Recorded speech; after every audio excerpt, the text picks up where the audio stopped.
have opened up a virtual desktop to a couple VMs. On the left and right, I have two Ubuntu clients with the web browser. They are simulating a researcher that comes in and connects their device to the network. So I have two of them here, and at this point, we've connected the client to the network, and the client brings up a web browser. Now, their device was not in the .1x, and it wasn't in the MAC authentication tables, so the switch put them into the restricted VLAN of which the onboarding server is sitting there. So simply we go in there and let's go to apple.com, and it will automatically redirect us to the web portal. And here we can log in with our user, and I have a test researcher here that wants to go ahead and take advantage of the software-defined auto provisioning of his research VLANs to get across base. So let's type in this password and get a little welcome screen here saying that congratulations, you've been given permissions to create private VLANs and to select either one of the existings or create a new one. Jonathan doesn't have any existing, so his only option here is to create a new one. And we give him some notes in that once they press the create or join buttons, they're going to lose connectivity because basically the network, the software-defined network, is going to take them from the restricted VLAN and put them automatically into their private research VLANs. Now, we also, like I mentioned, will mention that the researcher will have 2 minutes before we trigger a security feature if the port goes down, so that they could take this device, say it's a laptop that they're provisioning the port, and the real device that they want to be plugged into that VLAN is kind of like a sensor or something that's just recording, you know, air temperature, humidity, etc. That we give them the ability to do that before we take evasive actions to protect the network if it gets disconnected. And we'll automatically maintain this private VLAN. So if all the devices or all the ports within this private VLAN are all down at the same time, then we'll just get rid of this VLAN and somebody else can provision this VLAN. So let's go ahead and we'll call it my private VLAN. You can see I've been testing this a few times already, and I'll just say create VLAN. And now we just get a kind of a success message that says we're now connected to our private VLAN. Go ahead and configure this device as necessary. Okay, so we'll let that go ahead and sit there. And now we'll come over to our other side. So imagine we just walked across the hall, across the base, across wherever that's part of our software-defined network. And this time, let's go to Disney. And here we'll go ahead and do the same thing. So we're logging in, same as Jonathan Doe. We'll enter our credentials.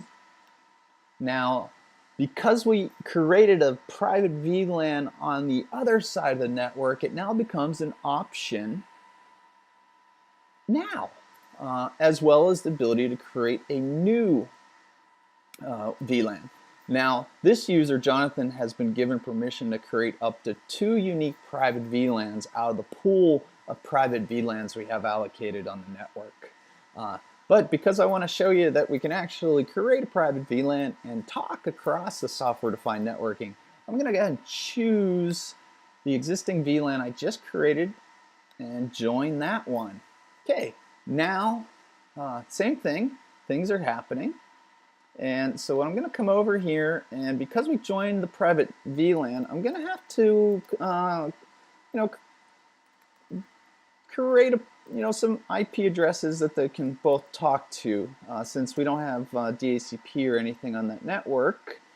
and I'll just say sudo if config eth0 1268 100.1, and I'll come over to this device and I'll do the same thing. Sudo if config eth 192.168.100.2, and now if everything is working, and I'm hoping that it is, I should be able to ping across my private researcher software-defined automatic private VLAN. Now, amazing. Now, typically this takes a work order, takes processing time, it takes some research to document, to figure out which one's left out of the pool, etc. That took, about maybe a week to 2 weeks to happen. And now a researcher, wherever he may need, based on his credentials, can do all this himself across the software-defined network. Screen, I have Brocade Workflow Composer on the rules that govern the researcher's software-defined automated provisioning of VLANs. The first rule is what happens when we discover that a user has failed .1x and MAC authentication. A syslog message would be generated, of which Brocade Workflow Composer is monitoring all syslog messages from the network. When these messages come in, Brocade Workflow Composer will launch a chain of event to record in a database where we discovered that MAC address. That information will become useful for when we actually get an authenticated user through their web portal that wants to be part of a private researcher's software-defined private VLAN. Now the second rule, this governs when we discover that for any given port that belongs to a researcher's software-defined automated private network, if it goes down, then for security purposes, we want to automatically put that back into the .1x MAC authentication procedures on the switch. Now, there is one condition where we will not immediately react, and that's when they first actually authenticate the port. We'll give them a second to be able to pull out the device that they used to authenticate the port to their private VLAN and put in maybe a sensor or another type of router device, etc. So they get a little bit of grace period before the port down mechanism kicks in.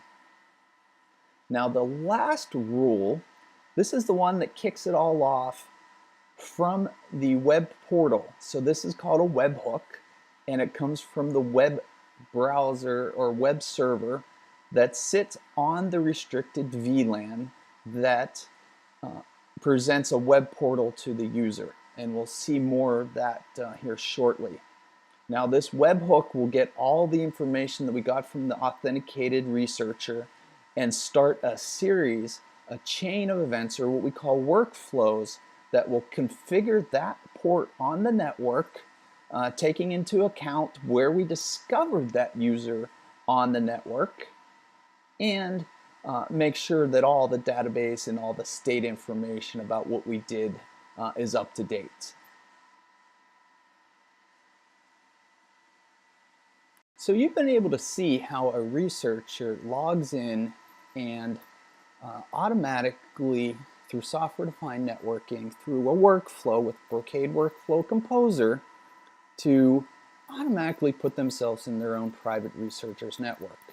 Now, I'd like to, have gone back and forth and showed you how this was all automated.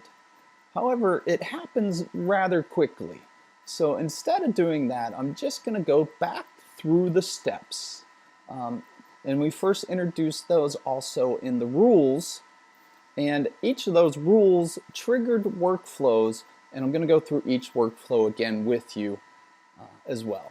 So starting off at the beginning, when the switch in the network discovered a user had failed .1x and MacAuth, it launched a action chain, and in that action chain we had just an update to the database. Now we do that because we don't want Brocade Workflow Composer to always be getting information about a switch failing if it's just sitting there on the network. So it's just going to kind of update once and remember it updated us and not do that again. So that's just a crucial step. Now because I had a VM, I've got the main hypervisor and then also my client plugged into each of those ports. You can see ports 47 and port 48 on the switch, and which MAC address each one of those has. So we have the hypervisor, and then we have the actual client themselves. And notice that the device that it got plugged into is advertising this, and we're doing this through a Brocade Workflow Composer sensor that is tailing the syslog files coming from all the switches in our software-defined network. Okay, so now we had in our database all of the possible MAC addresses that could be requesting to be part of a private researcher's network. We now can go up and we see that based on our web portal, where an actual researcher, that was us obviously, that logged in and said they wanted to be part of a private VLAN, and we automatically mapped in our database which VLAN that should be the next available, and we discovered what their MAC address was from the web server's perspective. So the web call sends us their IP address, their MAC address, and the VLAN ID that we're supposed to put that user on. And then from there, we need to look up where that MAC address is on the actual network. Now we go into our database, the database that we had stored all the MacAuth failures in, to quickly identify where that user is. And then the next thing we do is we have a template that says, based on a VLAN and a port and we'll log into a device and we'll issue all the pertinent commands that will put that port out or take it out of .1x and MacAuth, and then I'll immediately put it into the VLAN that they requested. And then the last thing we do after doing that is to update the database to ensure that we did this. So this kind of is a process that if anything failed, then we're not going to update the database with failed information. So that's our workflow for that. And now we did it for the second client to join that same VLAN on a different port.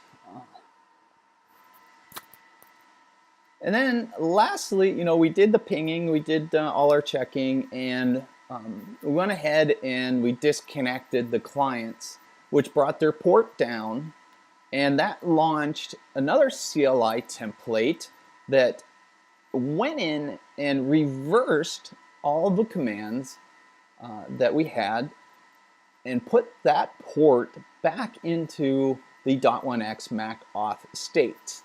And then lastly, if that was successful, then we updated our database to clean out everything that we had.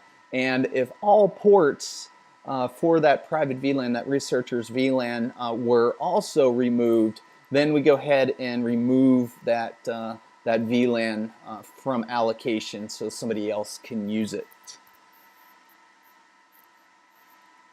So that's a little history of what went on from the Brocade Workflow Composer standpoint for the researcher's software-defined automated private VLAN application. I hope you enjoyed it. I am very ecstatic and very pleased with the results, and look forward to demonstrating it live in person for you. All right. Everybody, have a good night, good weekend, good morning, wherever you may be.